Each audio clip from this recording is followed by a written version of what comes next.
Welcome, my dear friends. It's fantastic to see you. And in case this is our first time meeting, I'm Stephen Clements, a writer, a gamer, and an enjoyer of big brain activities in general. On this channel, I perform dramatic story readings, I provide role-playing game and movie reviews, and I get to talk to interesting people, which frankly makes this channel really worth it. Both the discussions on camera and off camera, having a great time doing this.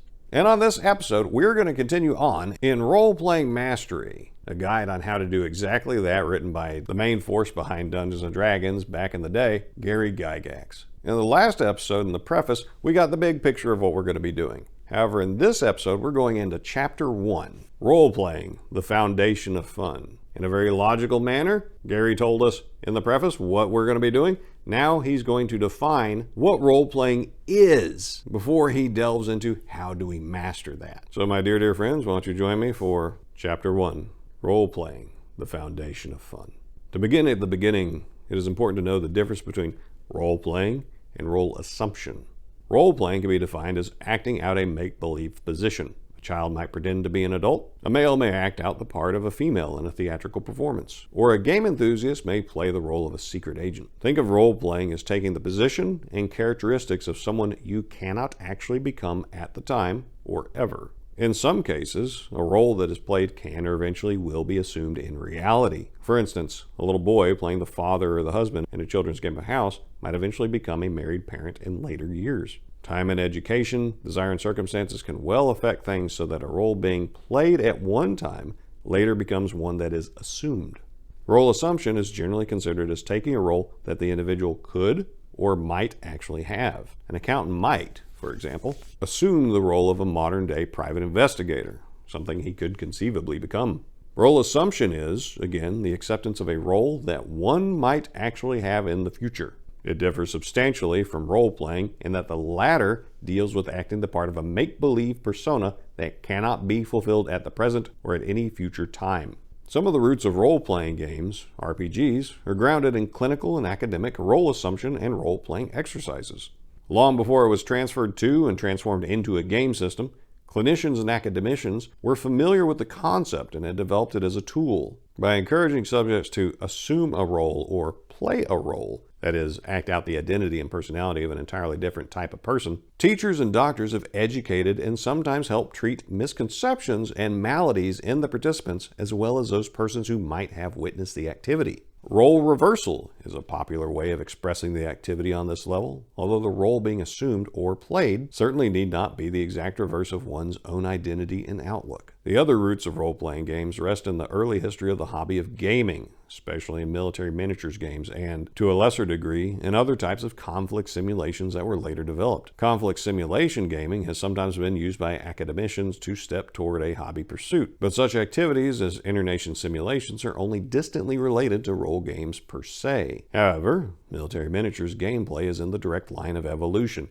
That fact cannot be disputed. Inter-nation simulation gaming places players, typically students in high school or college, in various roles as leaders of make-believe governments. Military miniatures games, on the other hand, have participants acting as the commanders of forces, large or small, about to become engaged in or already locked in battle. Both forms of gaming require participants to engage in a degree of role-playing, the exact role to be acted out being defined by the game. For instance, in the framework of an inter-nation simulation game, a player might be assigned the role of Minister of War of a particular state. That individual is to assume the persona of a hawk and act aggressively. Other participants might have roles that would require neutral or pacifistic acting. In an inter-nation simulation game, interaction of one sort or another exists not only between nations, but between the individuals who run each make-believe country, and even with referees who consciously or unconsciously influence behavior in subtle ways. Play in an inter-nation simulation game revolves around stated issues typical of those faced by actual governments. Quite often, the end result of such a game is confusion and inaction, or, far worse, global war.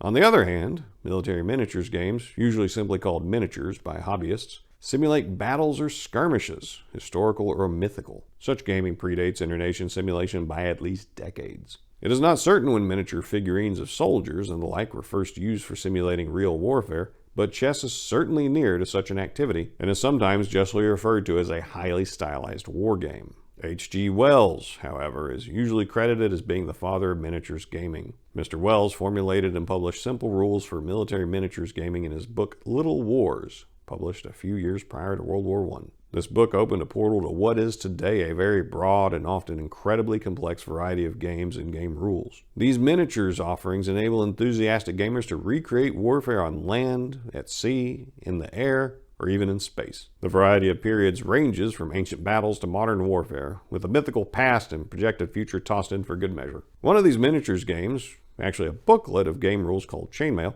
made its first commercial appearance in 1971. While it was aimed at the recreation of the warfare of the medieval and early Renaissance period, Chainmail included a small section, the Fantasy Supplement, that instructed players on the addition of fantasy elements into the war game of the Middle Ages. Thus, heroes, spellcasting wizards, fire-breathing dragons, magic swords, giants, trolls, and werewolves began to appear in miniatures games across the country. Another groundbreaking feature was Chainmail's section on man-to-man combat. This scale of activity was a departure from published or even house miniatures gaming rules. At that time, it was usual to have a single miniature figure represent 10, 20, 50, or even 100 men in the game. The one-to-one representation offered by Chainmail proved to be popular, especially when the fantasy components of play were used to create battles of a medieval world that never was. As co-author of Chainmail, and sole author of the two sections mentioned, I had the duty of answering fan mail that the publisher of the work forwarded to me regularly. The book was selling well. The mail poured in. Several thousand enthusiasts were immersed in the fantasy aspects of miniature gaming. Surprising news! Although the fact may have been only vaguely perceived as such at the time, this set of rules allowing one figure to represent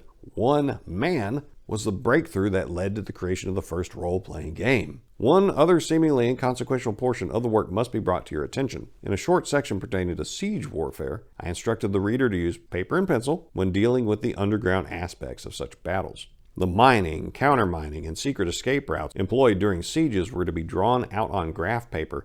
David L. Arneson, then of St. Paul, Minnesota, didn't miss that. Soon Dave and I were corresponding and exchanging ideas, and a new game took shape. The Dungeons & Dragons fantasy role-playing game was born out of Chainmail. The D&D game, as it is popularly called, sprang from the collaboration of Dave Arneson and yours truly in the 2 years immediately after Chainmail was published. The first version of the D&D game, now generally known as the Collector's Edition, went on sale in January 1974. By a year later, some 1,000 copies of the game had been sold. At the time, it was the only role-playing game available. By the time the D&D Basic Set, the second edition of the game, was published in 1977, the game had fully evolved from its accessory status to a game system that stood alone. Just prior to that date, and in the same time period, various other role-playing games began to appear. Today you can select from dozens of offerings, a variety of role games that span the genres from horror to historical fiction, fantasy to science fiction. Not only is your choice broad, but such games can be found nearly everywhere.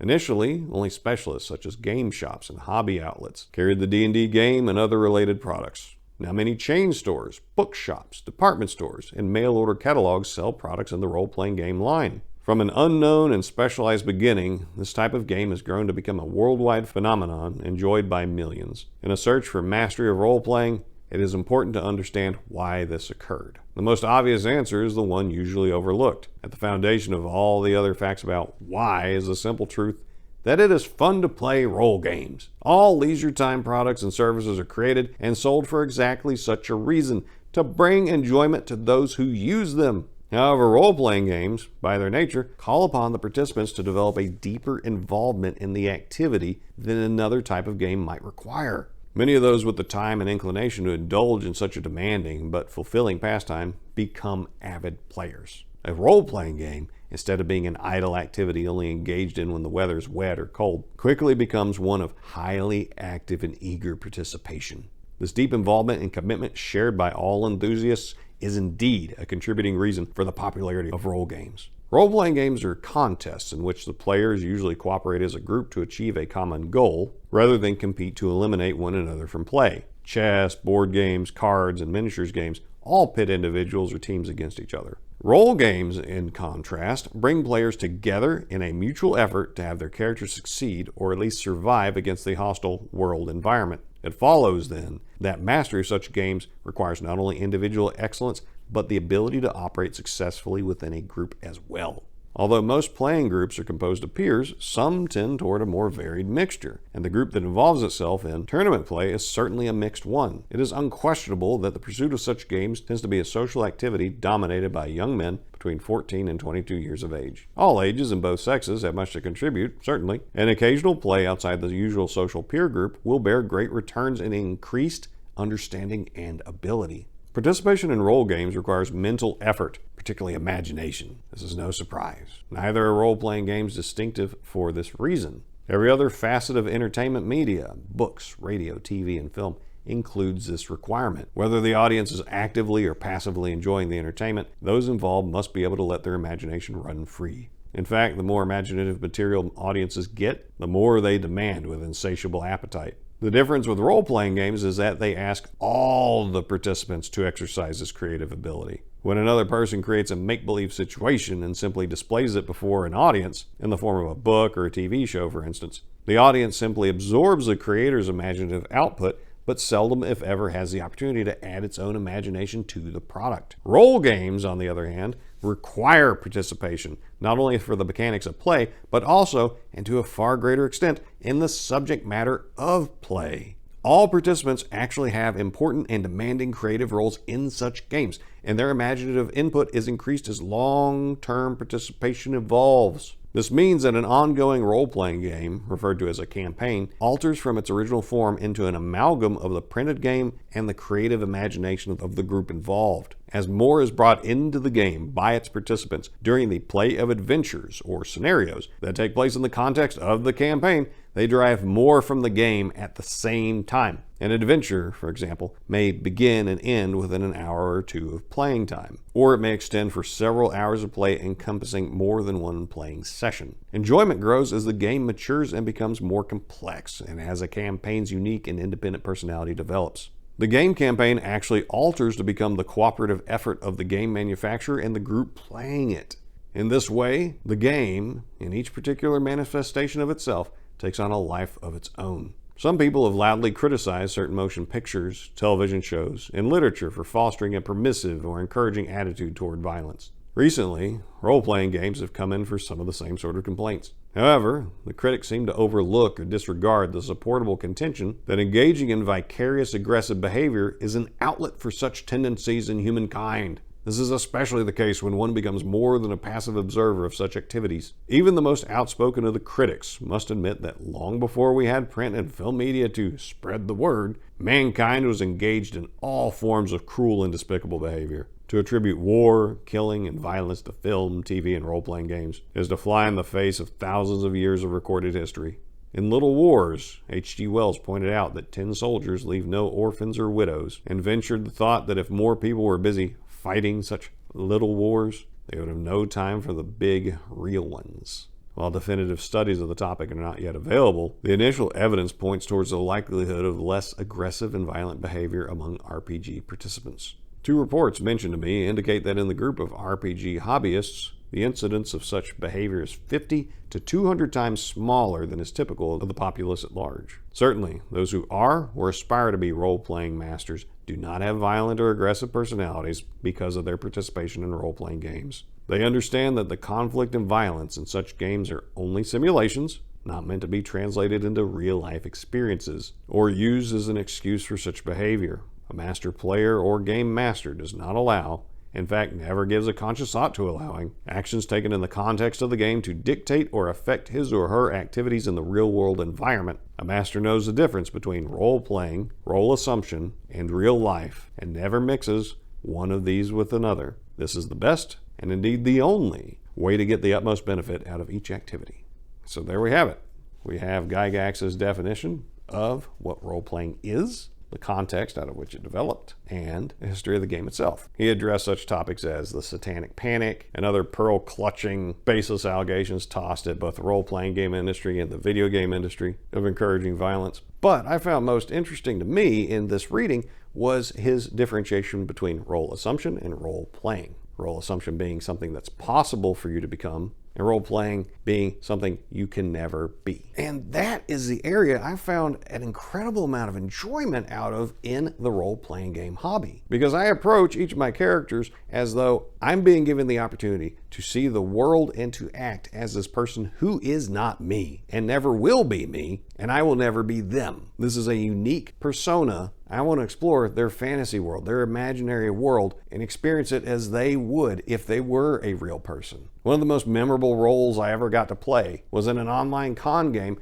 where we were playing Good Society, me and two other dudes being GM'd by a female, and it's a game that ends in marriages or heartbreak, so some of us guys had to play women. Two of us wound up playing women. One of us wound up playing a guy. It was a character I named Gertrude Busybody.